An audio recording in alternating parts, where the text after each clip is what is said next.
Hey guys, today I wanted to share with you a little experiment I did with our carrots this year, okay?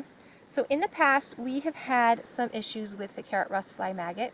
Now this is a nice, beautiful carrot that we picked yesterday, but what the carrot rust fly maggot does is it tunnels through your carrot, eating it and leaving a little trail of poop, and that's why the tunnel's all dark, so that's really nasty.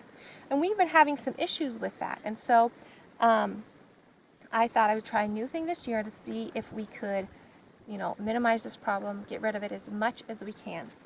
So I did several different experiments in different spots where I planted my carrots. And one way that the carrot rust fly maggot actually finds your carrots is by smell. And so one way to help eliminate that problem is to try and mask the smell. So it suggested that you plant onions and marigolds because they have the strong smell that would keep the carrot rust fly from smelling your carrots and laying their eggs, which hatch into the maggots. And so in different beds, on one bed I planted I was going to plant marigolds in the middle, then carrots going all around that, and then onions going all around that. Now we had a very, very cool and rainy spring and early summer this year, and I don't know if that was the problem, but my marigolds would not sprout, and I tried 3 different times.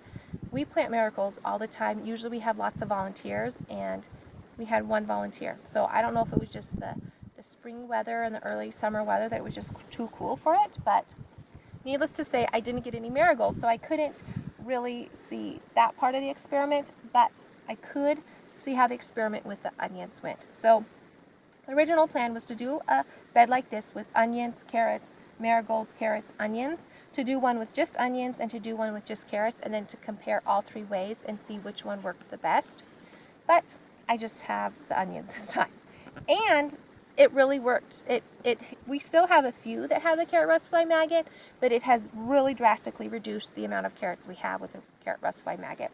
So I am going to try this experiment again next year with the marigolds.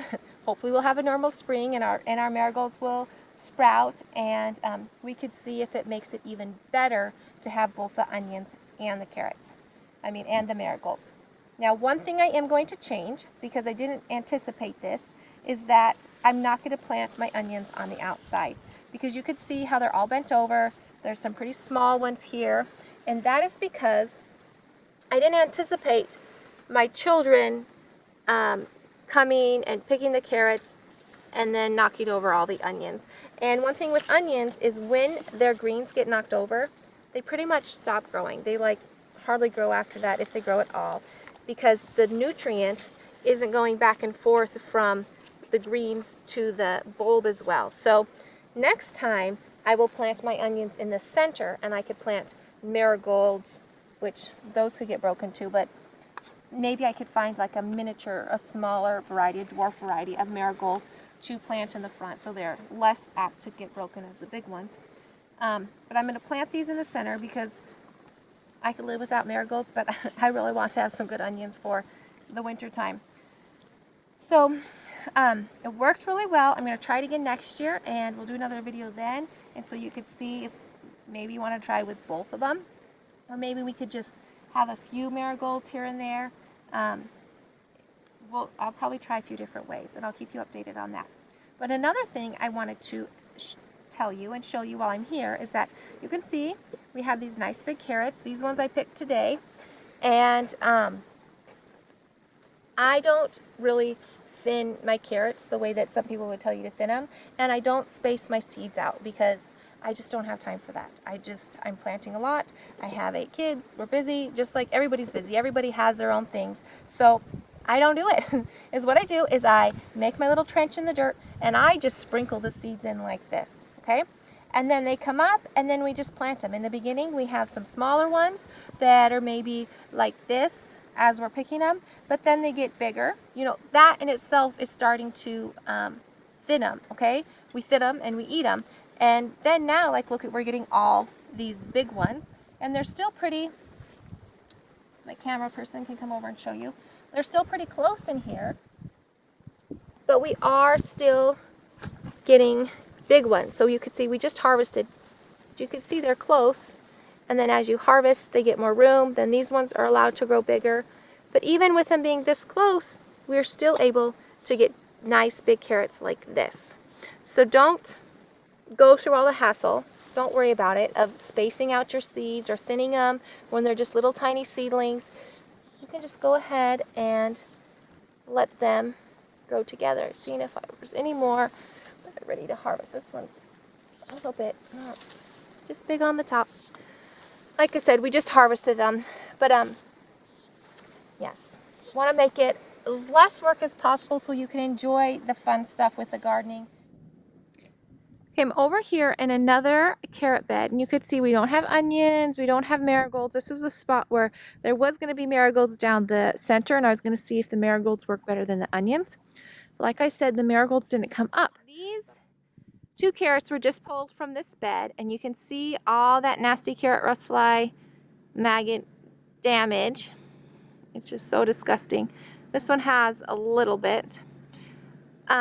So this one is it was going to have the marigolds going down. Nothing here, just carrots.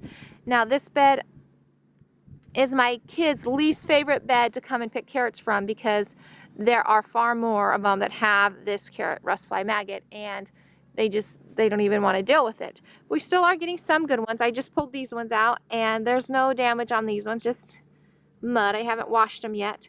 But I just want you to see the difference, that it really is the onions, and so really grateful for that. And next year, hopefully we could see how much difference the marigolds make. Maybe the marigolds do better than the onions. I knew that they both helped, but we'll see which one works the best. Okay, now be sure that you take your carrots like this that have the rust fly maggots in it. These need to be burned, because those little maggots are probably still in there. They may, maybe they've already pupated and turned into the fly, or maybe they're still in there. You don't want to perpetuate that life cycle, so you want to burn them and get rid of them. They have all this food, look at all this carrot that they still can go and eat to keep them sustained until they're ready to pupate. So make sure you burn these and you stop that pest cycle. The other thing you can do for carrot rust fly maggot is get beneficial nematodes, but not all beneficial nematodes will work for all pests. So you want to make sure that you get the ones that are specific for carrot rust fly maggot, and they should tell you wherever you're buying them from which pests those beneficial nematodes will eat. And so make sure that you find that all out before you go and purchase them. So I hope this helped you guys, that you guys enjoyed this, and that it'll help you get some big tasty carrots that are bug free. We'll see you next time. Thanks for watching.